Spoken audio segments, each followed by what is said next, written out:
Welcome to the Peds NP, Pearls of Pediatric Evidence-Based Practice. I'm your host, Becky Carson, pediatric nurse practitioner and clinical assistant professor at the Catholic University of America. Today's episode continues our Season 7 mini-series on cognitive bias in healthcare. If you haven't already listened to the last episode, then I suggest you hit pause and go back to catch up on diagnostic error in America and start to learn about how our brains work. If you're all caught up, let's get started as we think about clinical context and how information delivery shapes the way we think. The diagnostic process can be as short as a few minutes in a clinic, or it can take weeks to fully work up a patient. So what kinds of things impact how we interpret information to make decisions? Because we know that most diagnostic errors derive from one or more flaws in cognitive thinking and the decision-making process, rather than knowledge deficits, we know that when we learn about how we gather data, we can better identify weak areas that predispose us to bias and then redirect to best practices. In other words, we need to think about how we think. What kinds of things do we need to think about? The way and order in which information is presented can alter your perception of a situation. Did you lead with certain information that might alter the perception of the patient? Like the working diagnosis rather than the presenting symptoms. This can prime the listener to anchor on the first diagnosis without considering other items on the differential. For instance, if you hear, Room 1 is an 11-year-old with acute gastroenteritis and abdominal pain who just vomited again after a PO challenge. Do you think about it differently than if you heard, Room 1 is an 11-year-old with an acute onset of fever, vomiting, and abdominal pain yesterday. He hasn't tolerated oral fluids due to persistent vomiting. You might feel like the verbiage in the second patient opens the possibility to think more broadly about the diagnosis, rather than pigeonholing them into a box to receive ondansetron and a second PO challenge. Your experience brings valuable pieces of clinical expertise to your practice, but it can also influence your readiness to identify certain diagnoses. It's called availability bias when your past experiences are exaggerated in the likelihood of you choosing a certain diagnosis, because it's fresh on your mind. I had a colleague who once diagnosed Wilms tumor in a child who presented with constipation, and forever after, she considered cancer in every impacted child. It was a great diagnostic win on that patient, but that kind of bias could lead a provider to medical waste by overusing diagnostic studies, causing unnecessary worry in the family, or leading to overdiagnosis. What else affects how we receive information? The inclusion or exclusion of certain information can change everything. Making assumptions or filling in the gaps of missing or incomplete information sets you up for diagnostic error. Did you prioritize certain information to the neglect of other details? Did you make assumptions about the patient or leave out important details that would change your management, like immunization status, drug, alcohol, tobacco use, or sexual activity? Conversely, did you add information that might influence the listener? What if you heard, the patient is an 18-year-old male who presented with altered mental status, slurred speech, and ataxia. The paramedic smelled alcohol on his breath. Does that change the way you think about this patient? You may think, of course he's drunk. How could that not be related? It's well documented in adult literature that alcohol intoxication can lead to the misdiagnosis of stroke, even though they present with similar symptoms and can also occur simultaneously. So let's try and think deeper about what you know about adolescent males and risk-taking behavior, and therefore increasing the risk for trauma. Or do you know his past medical history? Are you sure it was alcohol on his breath and not ketoacidosis?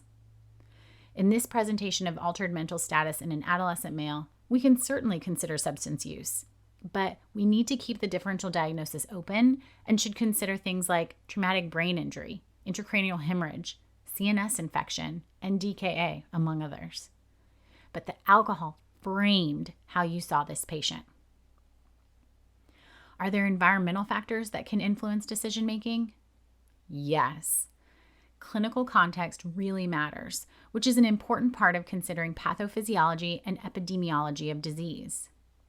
Age, seasonality, geography, acuity of the patient population, sensitivity and specificity of a diagnostic test, among others, are all important clinical clues that you use on a daily basis to determine the likelihood of a certain disease in your differential. And these can be valuable because the context really helps us instantly rule out certain diagnoses. A good example is how you unknowingly rule out certain vaccine-preventable diseases in fully immunized patients, or how you use age to think about the most common pathogen causing disease.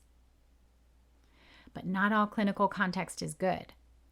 Clinical demands can weigh on your decision-making abilities, like the clinical setting, patient volume, or acuity. My colleagues and I discussed something we call waiting room stress, and the pressure of having a lobby full of angry parents and crying babies that makes us rush through a patient visit with far more brevity than we would otherwise, because we want to decompress the busy waiting room. In my mind, there may be a sick kid hiding in the waiting room, so we need to get through these other non-sick kids to find them. This pressure can cloud your judgment and make you skip important pieces of the visit, increasing the risk that you'll miss something. Patient volume adds to decision fatigue, and the number of decisions you make in a given day can really add to brain fog and impact your freshness for substantive thought. Catherine Schultz, the author of Being Wrong, tells us that, quote, making a decision, whether it is right or wrong, feels the same. The hard task is making the decision, and then we feel good about having a conclusion to the conundrum. And then we use our own cognitive bias to convince ourselves that it was the right decision, even if it was wrong, end quote. So if we can pare down our decisions, relying on heuristics using things like algorithms, mnemonics, and pathways, we can save our cognitive energy for larger loads that require a more metacognitive approach. We'll talk more about these strategies and others like it as we continue with case studies in the mini-series. Salient distracting features are things that stand out because they're suggestive of a condition, say purpura being concerning for meningococcemia. But although they seem plausible at first sight, the gut reaction is not the correct diagnosis, because other illness processes can cause purpura too. In a job where we're supposed to recognize patterns in illness scripts, salient distracting features can be really appetizing to our desire for an answer, making them difficult to ignore. They misdirect our thinking to an unrelated problem and can lead to diagnostic error. Strangely enough, finding a diagnosis can actually lead to diagnostic error. This is called search satisfaction. We're looking for an answer to the chief complaint, and when we find an abnormality, we call off the search for anything else to explain the problem. There's a great example of this in an article by Berkowitz and Grossman about cognitive bias in inpatient pediatrics. Spoiler alert, I'm about to give away their case study. In short, a 3-year-old with no past medical history presented with limp and fever. His review of systems showed intermittent abdominal pain, increased loose stools, and a 3-pound weight loss. The workup showed multifocal osteomyelitis. But does that explain the belly pain, increased stools, and weight loss? Nope. The hospital team treated the infection and sent him home. It took persistent and worsening symptoms to clue the team into his inflammatory bowel disease, which can present with multifocal osteomyelitis. The osteomyelitis was present, but it was a symptom of underlying disease rather than the end diagnosis. Even though the presentation with belly pain, weight loss, and diarrhea didn't fit the illness script of osteomyelitis, the team stopped looking for a cause when a diagnosis was found. Have you ever made a judgment about somebody by the way they look or an underlying diagnosis? I cared for an adolescent female one time who was so dramatic after what I deemed to be a minor fall up the stairs. Sound familiar? I rolled my eyes at the histrionic teen and got an x-ray anyway because she would barely let me examine her. Turned out she had a supracondylar fracture. Attribution error is where you assume a malady is related to a person's character trait rather than a valid medical problem. It also happens a lot in patients with underlying mental health and substance use comorbidities. But these patients still deserve the same thoughtful, compassionate care as everyone else.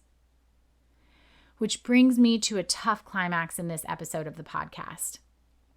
Self-reflection is essential to recognize your own implicit bias. These are biases that we have without even knowing it, and they're often created and shaped by culture, society, emotion, and experience.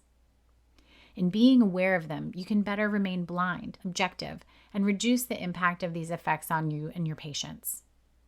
Doing this will not only affect your risk of diagnostic error, but will help you foster positive patient relationships.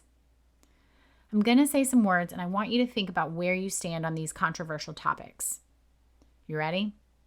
Immigrant, sex, anti-vaxxer, transgender, incarceration.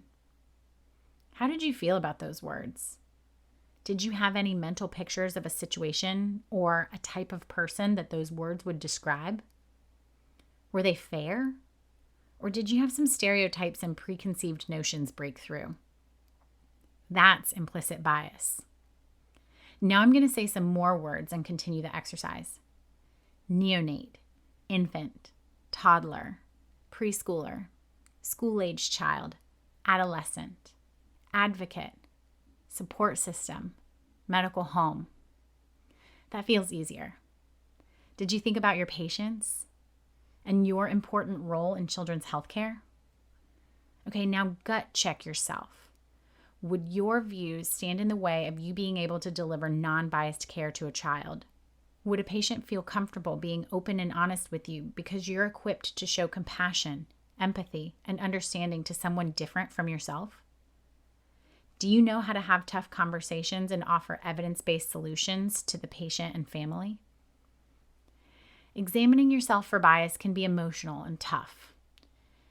If you find some topics are particularly difficult for you, I encourage you to seek answers in scholarly places. Go to our national organization, NAPNAP, or the American Academy of Pediatrics, and read their position statements and white papers on these controversial topics so that you can better understand the scope of the problem, validated statistics on the current state, how it impacts children, and their evidence-based recommendations for providing health care. We've talked a lot about the problem of cognitive bias and diagnostic error in healthcare. In the coming weeks, we'll put our knowledge to practice as we discuss cases.